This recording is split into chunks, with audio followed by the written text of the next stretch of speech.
Hi everybody, this is Avram Czapnik from the Jewish Learning Exchange. I hope you and yours are all well.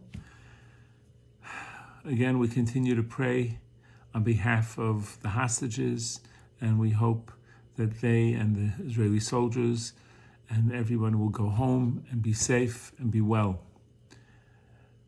I'm going to ask you a curious question. How many of your college professors or high school teachers or even elementary school teachers were at your wedding, if you're married, or did celebrate any of your personal celebrations? And the answer in most cases is zero, and for good reason, because the college professors and the teachers you've had, they're there to convey information, which is a stark contrast to what a Torah teacher is. A Torah teacher, yes, has to convey information. However, it's much more than that. Ideally, a Torah teacher is a role model, and he has leadership qualities as a mentor, a spiritual guide, and shows care and concern for his students. And therefore, the relationship is very, very different. And that's an important idea to know. And this, believe it or not, is related to this week's Torah portion. In this week's Torah portion, which is Parshat Bamidbar, the portion of Bamidbar, which is the first Torah reading in Chumash Bamidbar, the book of Numbers, the fourth out of the 5 Chumashim, it talks about these are the children of Aaron and Moshe, and then it lists Aaron's children. So Rashi's commentary and the Talmud quotes the Talmud, says, what happened to Moshe's children? And it teaches us that if somebody teaches his friend's sons Torah, his friend's children Torah, it's as if he gave birth to them. That's the relationship.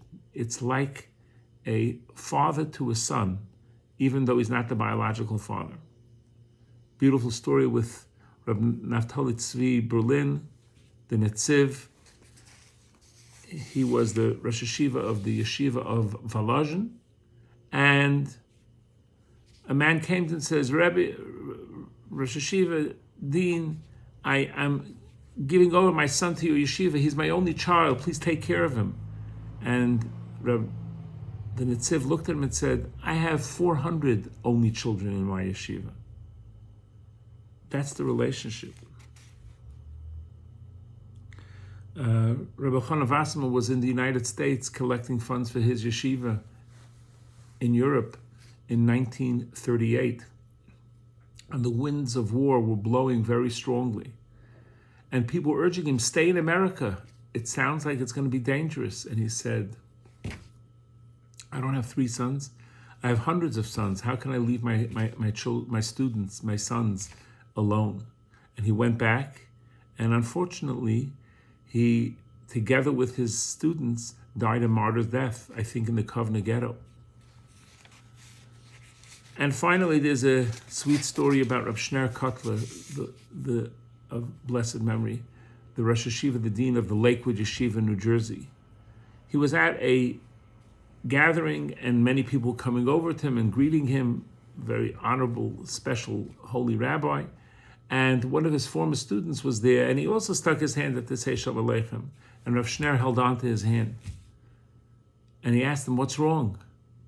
And he said, well, I wasn't going to share anything, but my daughter's sick. They can't find what it is. And Rabbi Shner said, I want you to call this and this doctor. He's an expert. He can help you. And the man said, Rosh Yeshiva, we haven't seen each other in a long time. I'm a former student of yours. How did you know? He says, I saw in your eyes that there's a sadness there. And that's why I held on to you, and that's why I asked you what's going on. And thank God the doctor helped and everything was okay. That kind of sensitivity is an amazing thing. Now, of course, it doesn't always work that way. Different personalities, different styles. Not every rabbi and student connect to each other.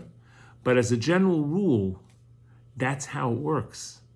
And that's a beautiful, beautiful thing. And this, in preparation for Shavuos, when we receive the Torah, we need to find a Torah teacher who we can relate to and can understand us. Not only give us wonderful information, which is important, and it has to be legitimate Torah information from a good source, but also somebody we can connect to personally, and who the person feels that they can look up to and ask questions about, not only about the Torah text, but about life. I'm fortunate that I'm a pre-1A Rebbe also. I teach 5-6-year-olds, and I'm sometimes 7 years later, I'm invited sometimes to their bar mitzvah, and even after that, to their wedding sometimes even, on occasion. So it's important to understand the difference between a teacher and a professor and a Rebbe or Mora. Mora is a woman teacher. There's a connection there that's very possible to develop, where there's tremendous care and love for the student, even though sometimes the students are difficult. But it doesn't make a difference to maintain that connection and to work on it and to appreciate the role model of who the Rebbe or Mora is, and feed that relationship and connect it. And therefore, that's why many great rabbis and teachers will show up at family joyous occasions and even, God forbid, sad occasions. So Parshat Bamidbar teaches us this again, where Moshe was considered the father of Aaron's children for teaching them Torah. May we learn well from our Rabbeim and be inspired by them and continue to have that connection with them. Have a wonderful Shabbos. All the best.